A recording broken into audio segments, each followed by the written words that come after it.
Hello, good morning. Last video में हमने देखा था टैक्स का डेफिनेशन आज पर income tax act, income tax की वेबसाइट पर जाकर। बट हमें कुछ समझ में नहीं आया क्योंकि इनकम टैक्स बहुत ही कॉम्प्लिकेटेड लॉ है। आइए आपको मैं एकदम सिंपल भाषा में टैक्सेशन का मतलब समझाता हूँ। So let me share my screen.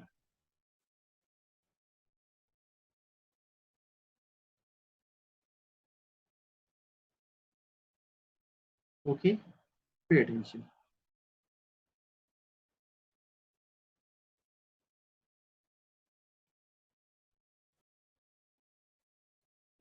So taxation क्या है?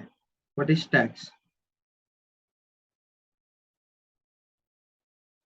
Tax is source of revenue for the government. क्या मतलब है सर? आइए समझते हैं। जैसे आपको अपना घर चलाने के लिए पैसे कमाने पड़ते हैं। आपको अपने घर का राशन का खर्चा है, बच्चों की एजुकेशन है, मेडिकल एक्सपेंस है और दूसरे खर्चे हैं। उसके लिए आपको पैसे कमाने पड़ते हैं, रेवेन्यू जनरेट करना पड़ता है। वैसे ही सरकार को, भारत सरकार को देश चलाने के लिए रेवेन्यू जनरेट करना पड़ता है। देश चलाने के लिए सरकार को इंफ्रास्ट्रक्चर बनाना है, देश की सिक्योरिटी है, एजुकेशन है, हेल्थ इंफ्रास्ट्रक्चर, ऐसे तमाम खर्चे हैं, गवर्नमेंट के एडमिनिस्ट्रेशन के खर्चे हैं। उसके लिए गवर्नमेंट को रेवेन्यू जनरेट करना पड़ता है, जिसके लिए गवर्नमेंट टैक्स वसूलती है पब्लिक से। और ये टैक्स दो तरीके से रिकवर करती है government. One is direct tax, दूसरा है इनडायरेक्ट टैक्स। डायरेक्ट टैक्स और इनडायरेक्ट टैक्स का मतलब समझो। उससे पहले गवर्नमेंट को ये टैक्स रिकवर करने का पावर कहाँ से मिला है? तो ये पावर गवर्नमेंट को मिला है भारत के संविधान से, कॉन्स्टिट्यूशन ऑफ इंडिया आर्टिकल 246। इसके अंदर यूनियन लिस्ट है, स्टेट लिस्ट है, कॉन्करेंट लिस्ट है, जिसमें अलग अलग मैटर पे सरकार को लॉ बनाने का पावर मिला है। ओके, तो उसमें से कुछ लॉ सरकार ने बनाया है टैक्स रिकवर करने के लिए। जैसे यूनियन लिस्ट की एंट्री नंबर 82 में इनकम टैक्स के बारे में लिखा है, जिसके लिए सरकार ने इनकम टैक्स एक्ट बनाया है और इनकम टैक्स रिकवर करती है। ओके, अब बात करते हैं डायरेक्ट टैक्स और इनडायरेक्ट टैक्स में क्या difference. So direct tax is one where burden of tax can not be shifted to other person. क्या मतलब इसका? इसका मतलब है सरकार जिससे टैक्स लेना चाहती है वो पर्सन को अपने इनकम का कुछ परसेंट गवर्नमेंट को देना पड़ेगा। दैट मीन्स टैक्स का जो बर्डन है उस पर्सन को खुद ही बेयर करना पड़ेगा। वो टैक्स का बर्डन किसी और के ऊपर शिफ्ट नहीं कर सकता। Example, income tax, profession tax. यहाँ पे पर्सन को अपनी ही इनकम का कुछ पोर्शन गवर्नमेंट को देना पड़ता है, तो जो टैक्स का बर्डन है उसको खुद ही बेयर करना पड़ता है। बट इनडायरेक्ट टैक्स में क्या होता है? Here burden of tax is shifted to other person. क्या मतलब है? यहाँ पे गवर्नमेंट जिससे टैक्स लेती है वो पर्सन टैक्स अपनी पॉकेट से नहीं देता है, वो टैक्स का बर्डन थर्ड पर्सन पे शिफ्ट कर देता है। एग्जाम्पल के लिए, जैसे आप कोई सामान खरीदने जाएंगे और उसका अगर आप बिल चेक करेंगे तो आपको पता चलेगा उसमें जो गुड्स का वैल्यू है उसके अंदर टैक्स भी ऐड किया है। दैट मीन्स वो जो सेलर है, ट्रेडर है, सप्लायर है, वो, उसको जो टैक्स पे करना है गवर्नमेंट को, उसके लिए वो टैक्स कस्टमर से रिकवर करता है और फिर गवर्नमेंट को पे करता है। इसका एग्जाम्पल है जीएसटी, कस्टम ड्यूटी। तो यहाँ पे जो टैक्स पेयर है वो टैक्स कस्टमर से रिकवर कर लेता है और फिर गवर्नमेंट को पे करता है। इसका मतलब उसने टैक्स का बर्डन कस्टमर के सर पे डाल दिया, शिफ्ट कर दिया। So this is the main difference between direct tax and indirect tax. अब हम बात करेंगे इनकम टैक्स क्या है। So income tax is part of direct tax. देखते हैं इनकम टैक्स का डेफिनेशन। आज पर income tax act, as per Income Tax Act 1961, income tax is levied on total income of person earned during the previous year immediately preceding the assessment। फिर से वही technical बात, इस डेफिनेशन में कई सारा टेक्निकल वर्ड है। टोटल इनकम क्या होता है वो समझना पड़ेगा, पर्सन कौन है, ठीक है, फिर प्रीवियस ईयर, असेसमेंट ईयर, ये सब क्या है। तो आइए एक एक करके समझते हैं। टोटल इनकम, सरकार जब किसी पर्सन से टैक्स लेती है तो उसकी टोटल इनकम पे टैक्स लगाती है। अब ये टोटल इनकम कैसे कंप्यूट होता है, उसके लिए सरकार ने 5 हेड बनाए हैं। आप ऐसे कह लो कि इनकम कमाने के अलग अलग जो जरिए है, रास्ते हैं, दरवाजे हैं। तो 5 हेड बनाया मतलब 5 दरवाजे जहां से इनकम आती है। सबसे सिंपल तरीका क्या है पैसे कमाने का? तो कोई पर्सन है नौकरी करना शुरू कर देगा, तो उसको जो इनकम आएगी उसको बोलते हैं income from salary.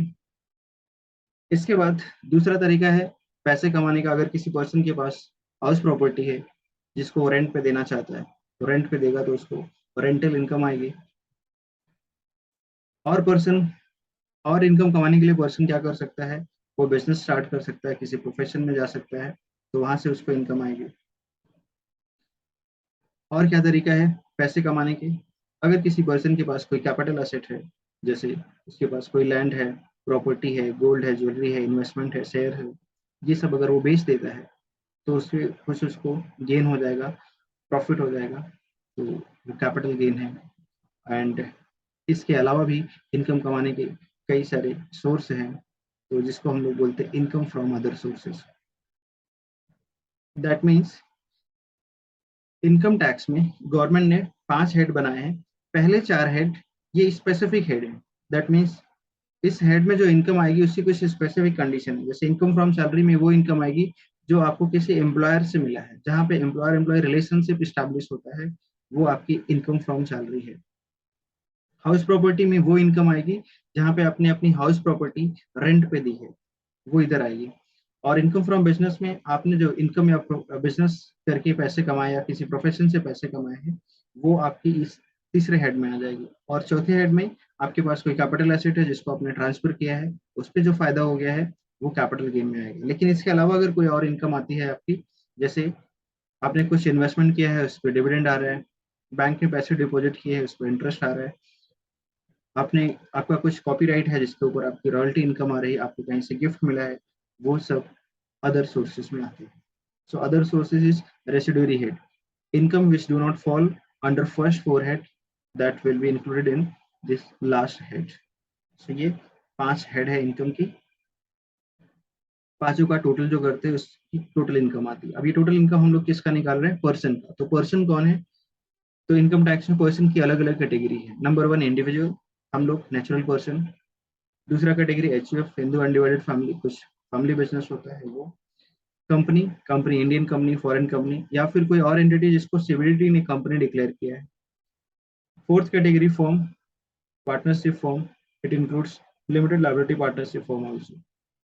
Fifth category AOP, BOI means association of person और body of individual. Six category local authorities like municipal corporation, gram panchayat, ये लोग भी पर्सन है। Last category artificial judicial person, they are created under any special act, for example LIC, university of Mumbai etcetera. तो ये सब person है in the eyes of law. अब बात करते हैं previous year. What is previous year? Previous year it means the financial year immediately preceding the assessment year. Sir नहीं समझा। In simple words previous year means year of income. जिस साल में आप पैसे कमा रहे हैं, जिस साल की इनकम पे आपको टैक्स पे करना है, उसको हम लोग बोलते हैं previous year. So previous year is the year of income. And what is assessment year? It is a period of 12 month commencing from 1 April every year. Previous year की इनकम पे टैक्स नेक्स्ट ईयर पे करते हैं। Next year मतलब अगले साल में हम लोग इनकम कंप्यूट करते हैं, उसकी रिटर्न फाइल करते हैं, उसकी टैक्स लायबिलिटी का असेसमेंट होता है, उसकी लायबिलिटी का डिटर्मिनेशन ऑफ टैक्स, तो उसको बोलते हैं assessment year. So previous year के बाद जो अगला साल होता है वो होता है असेसमेंट ईयर। तो हर साल टैक्स में 2 साल का रेफरेंस आता है। प्रीवियस ईयर जिस साल की इनकम की कंप्यूटेशन हो रही है, और उससे जस्ट अगला साल जिस ईयर में हम लोग कंप्यूटेशन करते हैं, रिटर्न फाइल करते हैं, इसमें टैक्स का असेसमेंट होता है, उसको असेसमेंट ईयर बोलते हैं। And assessment means it is a process of computation of income and tax thereon. And last one assessee. Who is assessee? It means a person by whom any tax or any other sum of money, for example किसी person ने tax payment में delay किया है या उसने कुछ fraud किया है, तो उसके ऊपर कुछ पेनल्टी वगैरह लगता है इनकम टैक्स में, इंटरेस्ट पेनल्टी। तो वो पर्सन जिसको कोई टैक्स या इंटरेस्ट पेनल्टी इनकम टैक्स में पे करना होता है, उसको बोलते हैं असेसी। तो समझ में आया टैक्स क्या है? बाकी का डिस्कशन हम लोग नेक्स्ट वीडियो में करेंगे।